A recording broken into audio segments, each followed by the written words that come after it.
Alright, let's take a look at the electrical system for all of the ignition. Alright, I put this piece of paper together a while back, and see how the corner's gotten all kind of torn off? Yeah, my cat got hold of it. Fortunately, I had some video, so I know what I was writing down over here. Let's start with the wires. So, I've got spark plug wires. There's one there, and of course you know how they all work, right? I have, when I got one of the ignitions, I went out and I purchased these wires. I picked up the 7mm type. It lists them as about 500 ohms per foot.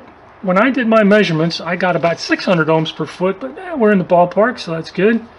Silicon jackets, etc., etc. Anyway, to get access to the back plugs over, the front plugs that are back over there and back over that, I have to pull a whole bunch of stuff off. I mean, you just can't stick your hand down in there to do it. So I am running 2 of these and 2 of my old ones. And so let's take a look at what the old ones were. Here we go. Maybe we can see that if it'll focus. It doesn't really want to focus. Anyway, it says Bosch, 7mm, silicon, high temperature. So these are the old ones that I was running, and they are also approximately 600 ohms per foot. So in that other video where I was talking about the electronic ignitions, I did say that Pertronics suggests that you use resistor wires. So I have resistor wires. I was using resistor wires. They're all about the same resistance, so that part of the process was correct. Let's move down. The next pile of stuff I have on here, that was those guys, which is also gone, happens to be the rotors. Oops, sorry, it's not the rotors. The next piece is the coil resistances. So, what we've got right now that was chewed off is the primary of my coil is 3.9 ohms, and the secondary resistance is 9,000 ohms. And both of those are within specifications. They're fine. Sometimes I think those things end up being a little bit lower than that, but if it's not broken, don't fix it. I think it's just fine. So let's take a look. Moving on, I've got rotors, and I did tell you that rotors come in both resistance and non-resistance. I've run both of these rotors with these electronic units. This one is, let me see, this one's made in Germany. And it is a resistor rotor, and the resistance for this guy is, let me see, 4.9 thousand ohms. But this thing works either way. The other one, this one right here, is made in Taiwan, and it is 0.8 ohms, which is not very much resistance. Alright, next little piece in the process, the cap. Alright, the cap has a little carbon button in here, a little carbon, kind of like a graphite but harder, and this one happens to have copper, but one of my caps has aluminum, so I measured the resistance of these little buttons in there, and effectively 0. And it doesn't matter whether they're the kind of bronzy copper looking ones or whether they're the aluminum ones. It didn't matter. They both measured out to about 0. So let's skip that part and get this guy plugged back on here.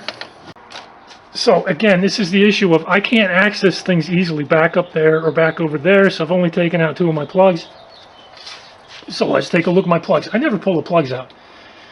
Plugs should not be a maintenance item. You don't just replace them because some schedule says replace them. It's like pretty much if they're not broken, you don't fix them.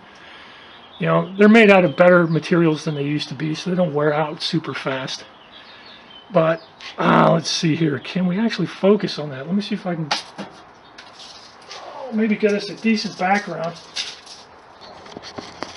Yeah, it finally looks like it's focusing now. Okay. Well, as you can see, it's an NGK plug. It's a 3/4 inch reach. That's my gap. Geez, I don't know. I mean, you can see that the little insulator is a bit on the dark side, but this is not representative of the type of driving that I typically do. I mean, I did my last trip sometime in early October, and I drove it around town for a few hundred miles, so it's got mostly in-town driving. So that's not my typical driving. It's going to run a little bit cooler around town. It's going to have a little bit darker look to it. But as you can see, I mean, this is thousands of miles of running without pulling the plug.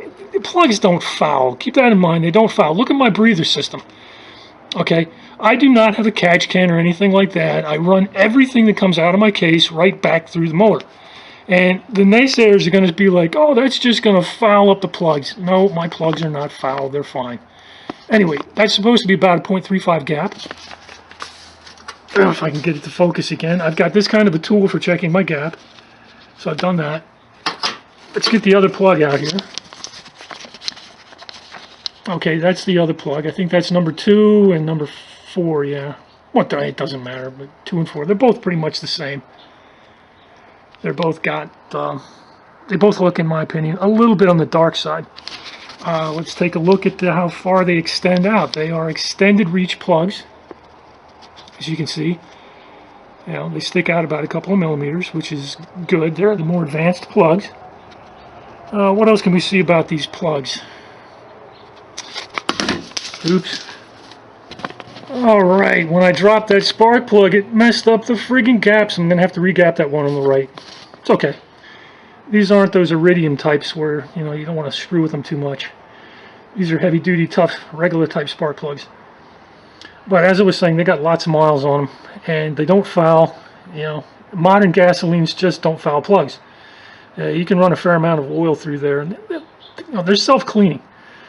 With the right temperature, but it looks to me like I actually need a slightly higher temperature plug, which is also something I mentioned in the prior video, that research has shown that running a slightly higher temperature plug is actually beneficial to producing a slightly better fuel economy and power. So I don't think it would be noticeable, but hey, I'll take every little bit I got easy access to, and, you know, geez, changing a plug to a hotter plug, it doesn't get any easier than that.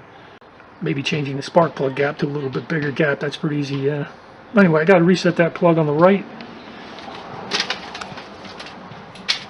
Oh, is there anything else that I need to do? If we can go back to focusing. Hey, we're back in focus. I still need to check the vacuum on this thing here, see if I can get that hooked up. What else do I need to do?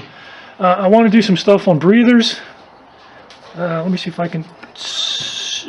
There we go. Okay, now I want to do a future video on breathers, the box, this, and a whole bunch of other stuff, because again, I've been watching people's, and they just don't understand how to build a system that evacuates the system so that you don't puke oil all over the place.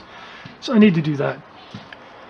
And let's see, the weather should be decent in about 4 or 5 weeks. I think probably in about 5 weeks. I'm going to take this guy on its first run of the year. Probably head down to the park sometime around, you know, spring break here in March. I think that does it for the audit of my ignition components. Those components, when put together, I haven't been able to blow up my old Mr. Reliable, Mr. Perlux over there. It's up in the front seat. I always carry it with me, but this one has also survived. This is a CompuFire. And with those electrical components, I do not blow up these units. These components, however, did blow up 2 of the Chinese ones. Hey, your mileage may vary, but I'm just telling you, this is what I have, and it works. Alright, so I think that's about it. I'll do more stuff later. Thanks for watching.